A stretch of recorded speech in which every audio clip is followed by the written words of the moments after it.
Chers amis, j'ai une question pour vous.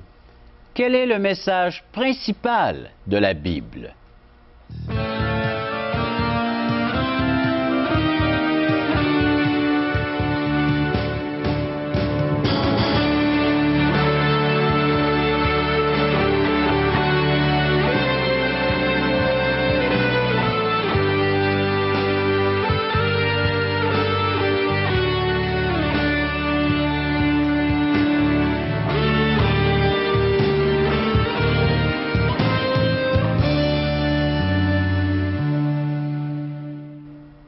Mesdames, Messieurs, bonjour, bienvenue à Parole vivante. Aujourd'hui, nous répondons à cette question. Quel est le message principal de la Bible? Avec l'aide d'un invité, M. René Frey. Nous entendrons également un chant qui nous parle de cette parole vivante efficace et qui peut transformer votre vie. Nous avons également une opportunité de pouvoir correspondre les uns avec les autres. Vous pouvez nous contacter soit via Internet à espoir.ca ou par le téléphone. Le numéro de téléphone est le suivant, 1-877-l'Espoir, 1-877-537-7647 ou via notre site Internet espoir.ca. Monsieur Frey, bonjour. Salut Régent. Quel plaisir de vous avoir parmi nous. Merci beaucoup, ça fait plaisir. La question d'aujourd'hui, ce livre, un message important pour nous? Pour beaucoup de personnes, ce livre est un ramassis d'écrits à travers tous les âges et dans différents styles. Un livre d'histoire, un livre religieux, un livre rempli de poèmes, de récits. De l'encre noire. Pour beaucoup de gens, là, on ne comprend pas. Et c'est décousu. Mais nous allons découvrir aujourd'hui qu'il y a un fil conducteur, un message principal, un message unificateur, central, dans toute la Bible, de la Genèse jusqu'à l'Apocalypse. Du premier mot jusqu'au dernier mot, il y a un fil conducteur, il y a une pensée, il y a une idée que Dieu veut nous faire ressortir à travers tous ses écrits. Et sans la révéler tout de suite, on va donc parler de son unité, une des caractéristiques essentielles de ce livre. On parlera aussi de sa clarté, sa perspicuité, c'est-à-dire qu'elle est très claire, un enfant peut la comprendre. Et pourtant, comme vous nous l'avez dit, lorsque nous l'approchons et nous la lisons, il y a des choses qu'on ne comprendra pas, c'est comme un océan. Un enfant peut se baigner aux abords de l'océan et on peut nager dans les profondeurs des Écritures. On va aussi toucher à la suffisance des Écritures. Elle est suffisante pour que l'homme de Dieu soit accompli. Et puis finalement, on va parler de l'insuffisance des Écritures. Il manque quelque chose, on va en parler. Il manque quelque chose. Tu piques notre curiosité, René. Merci, Régent.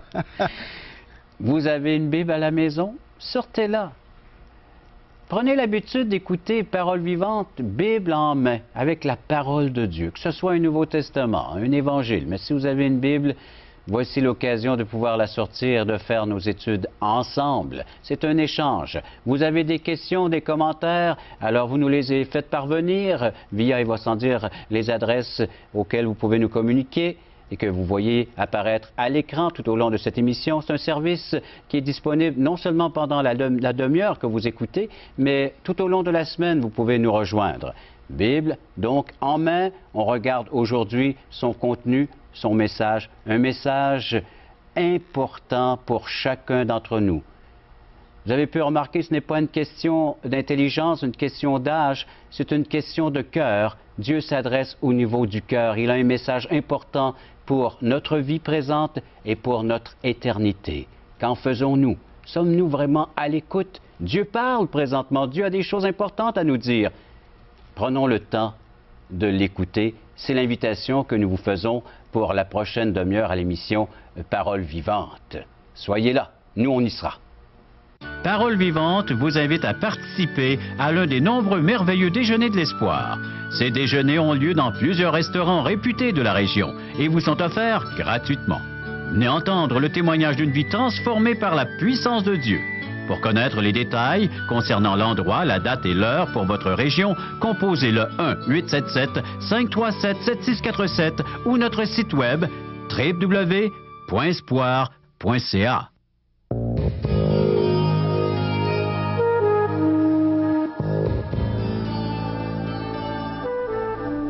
quel est le message de la Bible? René, parle-nous du contenu de ce livre qu'est la Bible. C'est un merveilleux contenu. Jusqu'à date, nous avons vu le fait que Dieu veut communiquer à l'homme. C'est ce qu'on appelle la révélation. Nous avons vu le moyen de cette communication, c'est ce qu'on appelle l'inspiration. Et nous avons vu la certitude, l'autorité de la communication. Mais maintenant, il faut dire, mais alors quoi? Quel est le message central de ce livre-là? Est-ce que c'est un ramassis de diverses histoires sans couture? Au contraire, on peut parler de 4 caractéristiques essentielles de la parole. Et la première serait l'unité. Il y a une unité centrale dans ce livre-là, un sujet fondamental. Et j'aimerais qu'on entende Luc 24, 27 et Luc 24, 44 pour pouvoir parler de qu'est-ce qui est le centre de ce livre. Luc 24, 27. Et commençant par Moïse et par tous les prophètes, il leur expliqua dans toutes les Écritures ce qui le concernait. Et le verset 44. Puis il leur dit, « C'est là ce que je vous disais lorsque j'étais encore avec vous, qu'il fallait que s'accomplisse tout ce qui est écrit de moi dans la loi de Moïse, dans les prophètes et dans les psaumes. » Ainsi, le docteur Luc a reçu cette parole du Seigneur Jésus-Christ lui-même et qui résume tout le message de l'Ancien Testament. Les prophètes, les psaumes, la loi, tout dans l'Ancien Testament converge vers un seul sujet, ce qui concerne Jésus-Christ. Il est le centre de la révélation. Il est le grand sujet de l'Ancien et du Nouveau Testament. D'autres diraient il est la clé. La clé de voûte, la clé pour l'entendement de ce grand livre-là. On peut chercher Jésus-Christ dans la loi, dans les psaumes, dans les proverbes. On peut le chercher dans les évangiles, dans les actes, dans les apôtres et dans l'Apocalypse. C'est vraiment le centre de tout, puisque Dieu a dit dans Hébreux 1, 1 et 2, « Après avoir autrefois, à plusieurs reprises et de plusieurs manières, parlé à nos pères par les prophètes, Dieu, dans ces derniers temps, nous a parlé par le Fils. » Alors Jésus-Christ est vraiment le centre intégrateur de tout cela, la clé d'entendement. On comprendra la Bible si on cherche Jésus-Christ. Et une fois qu'on a trouvé Jésus-Christ, on comprendra la connaissance en général. On sera plus érudit si on connaît le Seigneur Jésus-Christ. Donc, l'unité de la Bible. Deuxièmement, une autre caractéristique de la parole essentielle, la clarté des Écritures. Est-ce que c'est de l'encre noire? Est-ce qu'on peut ne rien comprendre? Non, au contraire, cette parole a été écrite pour l'homme ancien et pour l'homme moderne. C'est la parole éternelle de Dieu. On n'a pas essayé de trouver un message entre les lignes. Non, et pourtant... Le message se trouve bien sur les lignes. Je suis content que tu utilises cette expression, Régent, parce que ça nous met la puce à l'oreille concernant les kabbalistes et les rechercheurs d'un code secret dans la Bible. Alors, on va chercher la valeur des lettres hébraïques, on ajoute le total de ces valeurs-là et on essaye de trouver des valeurs spirituelles cachées ou bien des mots cachés qui sont différents codés. Codes qu'on essaie de découvrir dans la Bible. Et pourtant, la parole de Dieu est perspicace, c'est-à-dire qu'il y a une perspicuité, une clarté. Et nous allons lire un verset qui nous met sur cette voie-là. C'est le Seigneur Jésus-Christ lui-même. Et il dit dans Matthieu 11, 25, cette parole merveilleuse. En ces temps-là, Jésus prit la parole et dit, « Je te loue, Père, Seigneur du ciel et de la terre, de ce que tu as caché ces choses aux sages et aux intelligents, et de ce que tu les as révélées aux enfants. » Alors, la Bible, oui, est comme un océan. C'est vrai qu'il y a des profondeurs, mais les choses que Dieu nous révèle dans sa parole, un enfant peut les comprendre. Et j'étais enfant quand j'ai compris ces choses. J'avais 8 ans quand j'ai compris que j'étais pécheur, que j'avais besoin de quelqu'un qui prenne ma punition à ma place, et qu'en le recevant par simple demande, il allait m'accorder le pardon de tous mes péchés et la vie éternelle. J'ai compris ça clair comme l'eau de roche à l'âge de 8 ans. C'est merveilleux, la clarté des Saintes Écritures. Et le Seigneur loue son Père de ce qu'il a voulu ainsi. C'est la volonté de Dieu que même les enfants puissent reconnaître que ce message vient de lui et qu'il peut sauver parfaitement le pécheur qui se repent et qui se tourne vers Jésus-Christ pour l'implorer comme sauveur. Que ce soit un enfant, un adulte ou une personne d'âge mature, et il peut comprendre ce message. Alors, beaucoup de gens, comme on l'a dit tout à l'heure, cherchent dans l'occultisme des messages codés, une sagesse cachée, cryptique. Ce n'est pas là. C'est dans les paroles de notre Seigneur Jésus, les paroles claires et obvies que nous pouvons évidemment lire et comprendre, pourvu que, et on va y arriver, on ait cet ajout nécessaire. Mais avant de parler de l'insuffisance des Écritures, parlons aussi de la suffisance des Écritures. Les réformateurs ont parlé de sola scriptura. C'est un mot latin qui veut tout simplement dire seulement les Écritures. Avons-nous besoin de commentaires, de gens qui vont nous interpréter cette écriture-là? Les réformateurs ont dit non. Nous, évangéliques, nous disons, nous avons entendu la parole de Dieu, elle nous a éclairés. Nous avons reçu l'onction de Dieu, dit l'apôtre Jean, et nous comprenons les Écritures. En ce qui concerne le salut de notre âme, nous avons la certitude du salut. Elle nous est donnée par le Saint-Esprit lui-même. Donc, uniquement par la Bible que j'ai à la maison, je peux la lire et je peux saisir et comprendre le merveilleux message. Je peux avoir des commentaires, des dictionnaires et des outils pour m'aider, faciliter mes recherches. Tout à fait. Mais en lisant la Bible, je peux saisir ce message. Exactement. Celui qui dit « Ouvre mes yeux, ô Éternel, afin que je comprenne les merveilles de ta loi », recevra cet entendement, cette compréhension. Il faut parler de la suffisance de Dieu. La grâce de Dieu me suffit. Chers téléspectateurs, as-tu un besoin? Dieu est égal à ton besoin. Dieu lui-même a dit « Je ne te délaisserai point, je ne t'abandonnerai point ». Dieu est suffisant. Ensuite, le Fils de Dieu est suffisant. Jésus-Christ a dit « Celui qui m'a vu a vu le Père ». Ainsi, celui qui reçoit Jésus-Christ reçoit Dieu lui-même. Nous n'avons pas besoin de nouvelles doctrines, d'un autre gourou, d'additions inutiles. Nous avons tout pleinement en Christ. Et c'est pourquoi on peut maintenant parler de la suffisance des Écritures. Et j'attire votre attention sur 2 Timothée, chapitre 3, les versets 15, 16 et 17. Ces versets sont revenus souvent dans nos entretiens. Je relis 2 Timothée, chapitre 3, verset 15. « Dès ton enfance, et c'est Paul qui parle à Timothée, dès ton enfance, tu connais les saintes lettres qui peuvent te rendre sage à salut par la foi en Jésus-Christ. » Voilà une première suffisance des Écritures. Elles suffisent pour rendre sage à salut. Un garçonnet de 8 ans en Suisse, un Québécois ici dans la province et un pauvre Chinois perdu dans les montagnes de Yunnan. Les Écritures sont suffisantes pour rendre sage à salut. L'homme est perdu, il a besoin d'être sauvé, mais ces pages-là peuvent l'éclairer, d'une part. D'autre part, les versets 16 et 17 parlent d'une autre suffisance des Écritures. Alors, toute l'Écriture est inspirée de Dieu et utile pour enseigner, pour convaincre, pour corriger, pour instruire dans la justice, afin que l'homme de Dieu soit accompli et propre à toute bonne œuvre. Régent, tu sais comme moi que les gens dans nos églises et dans la société sont fatigués, il y a des burn-out partout, et on court vers tous les psys. On a besoin de relations d'aide, de cure d'âme, de psychologie, de cliniques de tout genre. Eh bien, voici un texte qui va nous aider. L'Écriture est là suffisante pour l'âme, suffisante pour l'esprit, afin que l'homme de Dieu soit accompli et propre à toute bonne œuvre, afin qu'il soit corrigé. J'ai besoin d'être corrigé bien des fois. Cette parole me corrige. Elle est suffisante. Les Écritures, on peut les garder. Elles ont été transmises une fois aux saints, c'est-à-dire aux rachetés.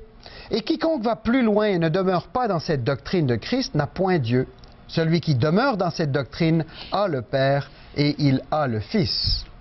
De telle sorte qu'on peut maintenant aborder, après avoir parlé de l'unité, de la clarté et de la suffisance des Écritures, on devrait, Régent, parler un tout petit peu de l'insuffisance des Écritures. Les érudits se sont penchés sur ce livre. Les critiques et les détracteurs se sont penchés sur ce livre. Ce n'est pas parce qu'on lit ce livre qu'on va l'entendre et le comprendre droitement. On peut tordre les Écritures. Alors simplement lire ne suffit pas. Il faut aussi l'aide de l'auteur. Il faut l'illumination du Saint-Esprit. Et ça, c'est pas quelque chose de mystérieux. C'est une simple demande. Ô Dieu, éclaire-moi quand je vais lire ton texte. Puisqu'il en est l'auteur, il va le faire. Il va mettre la lumière on. Il va mettre la switch allumée. Et voici le texte que nous lisons dans l'apôtre Paul. Mais lorsque les cœurs se convertissent au Seigneur, le voile est ôté. Or, le Seigneur, c'est l'Esprit. Et là où est l'Esprit du Seigneur, là est la liberté. Nous tous qui, le visage découvert, contemplons comme dans un miroir la gloire du Seigneur, nous sommes transformés en la même image de gloire en gloire, comme par le Seigneur, l'Esprit.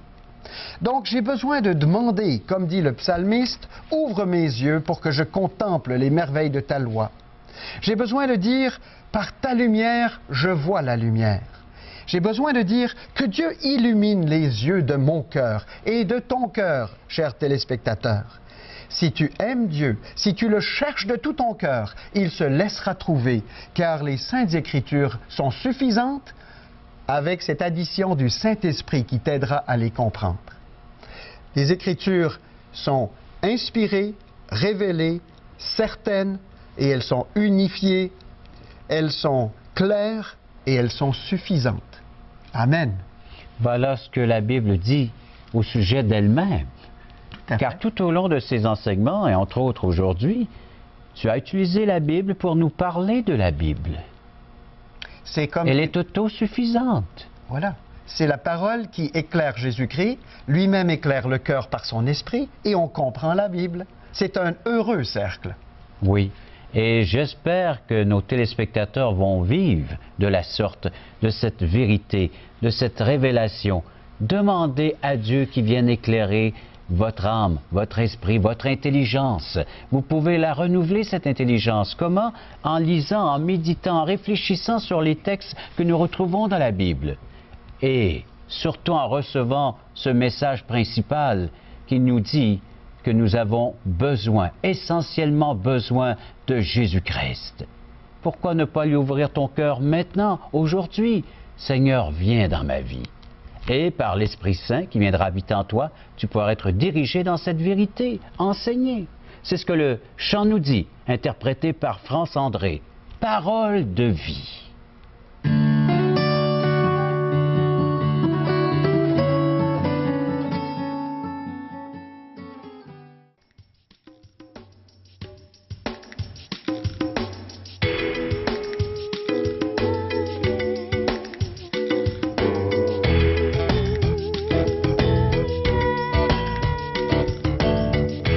Dis-moi des mots qui effacent la douleur.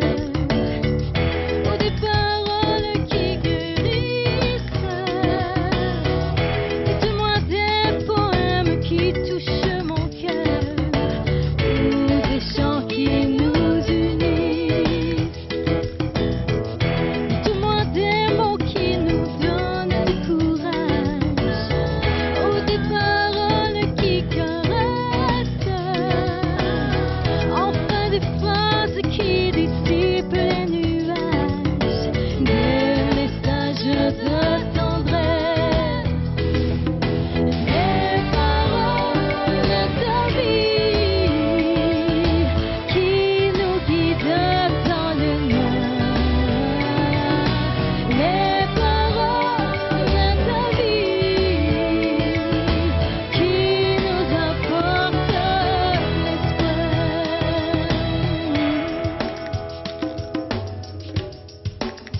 Aujourd'hui, notre reportage est sur l'évangélisation explosive. C'est notre invité, M. René Frey, qui va nous en parler.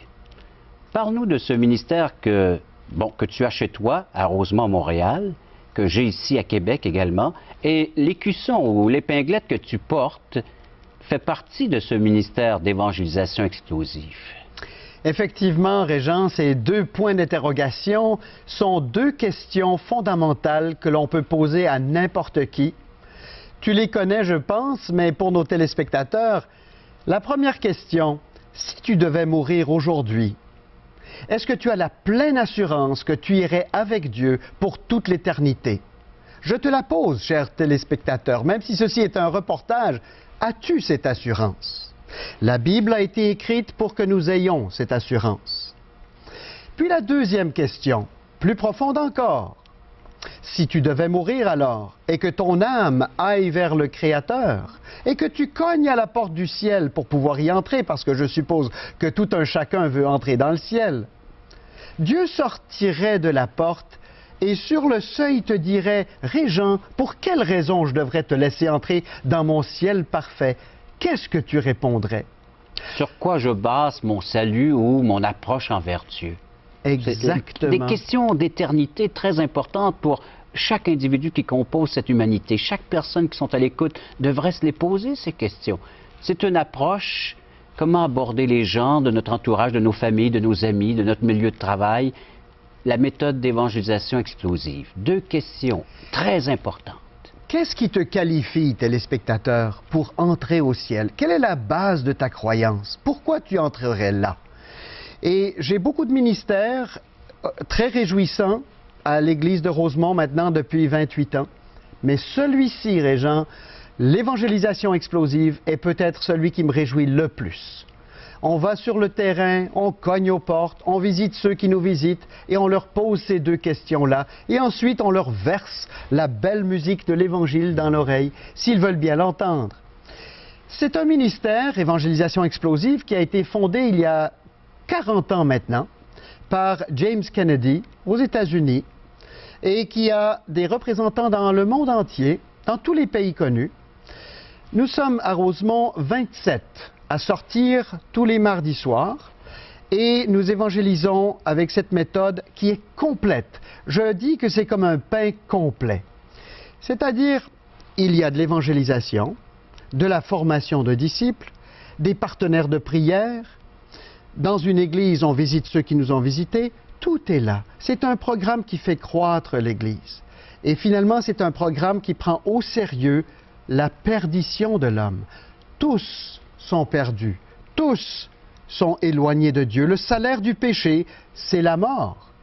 Mais le don gratuit de Dieu, c'est la vie éternelle. Et cette méthode-là, elle parle du don gratuit. Téléspectateur, tu peux recevoir le don gratuit de la vie éternelle. Pourquoi t'efforcer à vouloir gagner le ciel? C'est pas comme ça qu'on le gagne ou qu'on le mérite. On le reçoit ici-bas sur terre. Évangélisation explosive, c'est tout simplement l'approche que le Seigneur a dans ses Saintes Écritures. C'est l'approche qu'il a eue envers toutes ces personnes qui l'entouraient, de poser ces questions concernant l'éternité, ton éternité. Un jour, tu devras comparaître devant le Créateur. Seras-tu prêt? La seule façon d'être prêt, c'est de recevoir Jésus-Christ en tant que Sauveur et Seigneur de ton existence. Fais-le maintenant. Tu as cette invitation de la part de Dieu lui-même.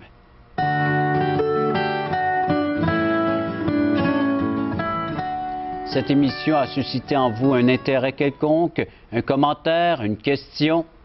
Vous pouvez nous en faire part, c'est très facile.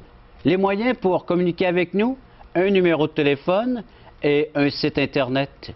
Les voici à l'instant même. Numéro de téléphone 1-877-L'Espoir, 1-877-537-7647 et notre site Internet espoir.ca.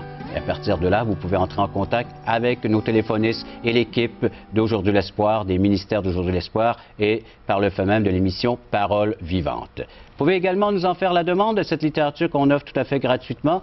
Un traité qui a comme titre Aujourd'hui l'Espoir, c'est Jésus seul, la réponse de Dieu aux problèmes de l'humanité, aux problèmes de l'homme. Alors vous pouvez répondre en ouvrant votre cœur et en recevant le cadeau de la vie éternelle qui est en Jésus-Christ. Et question fondamentale qui nous parle de l'existence de l'être humain. Qui est-il? Comment établir cette relation avec Dieu? Des outils pour vous faciliter, vous aider à la recherche de Dieu pour votre vie et surtout, comment entrer en communication, en communion, en relation avec ce Dieu créateur qui est prêt à se faire connaître à vous comme Sauveur et Seigneur. Faites-nous part de vos commentaires et questions et nous serons très ouverts à pouvoir dialoguer, discuter avec vous et pouvoir faire part, et voir sans dire, donner suite à votre demande. Merci d'être à l'écoute. Au revoir et à la prochaine.